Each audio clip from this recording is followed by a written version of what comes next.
the assets of that business are protected. They cannot be touched. They cannot be taken away. So I'll give you guys a practical example. Let's say I wanted to start a restaurant chain. Okay, I'll call the restaurant chain, let's say Orwell's Tasty Restaurant. Okay, so I'm gonna need, I have assets, I have warehouses, I have real estate, I have vehicles, I have, delivery vans, I have patents for my recipes, I have trademarks. All those are assets. I have equipment. All those are assets. So what I'm gonna do is I'm gonna create a holding company. Let's say I'm gonna call the holding company Orwell and Family Holdings. Okay, so that's the holding company, and I'm going to transfer those assets to the holding company. Now those assets are owned by the holding company and not by my restaurant chain, Orwell's Tasty Restaurant. And then I'm going to lease those assets from the holding company to my restaurant chain.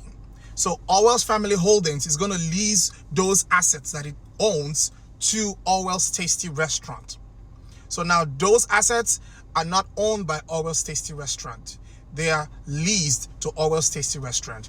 And let's say Mr. John comes to our restaurant and unfortunately he had a bad stomach and got ill and decided to sue Orwell's Tasty Restaurant. And eventually he won the lawsuit, and the court ordered Orwell's Tasty Restaurant to pay him $100,000 or $500,000 or $1 million. So what is going to happen?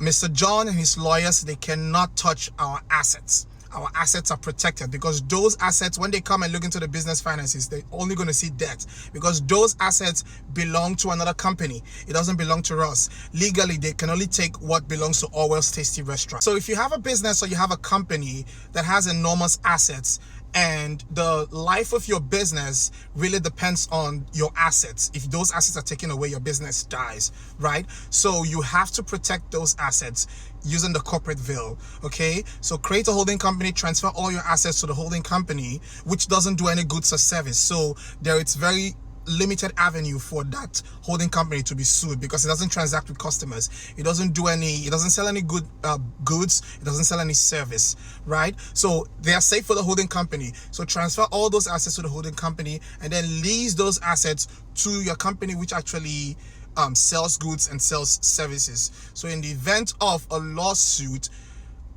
those assets are protected, right? You don't lose those assets. My name is Orwell, and if you want to get daily doses of business clarity, follow, subscribe, whatever you have to do, and I'll see you next time.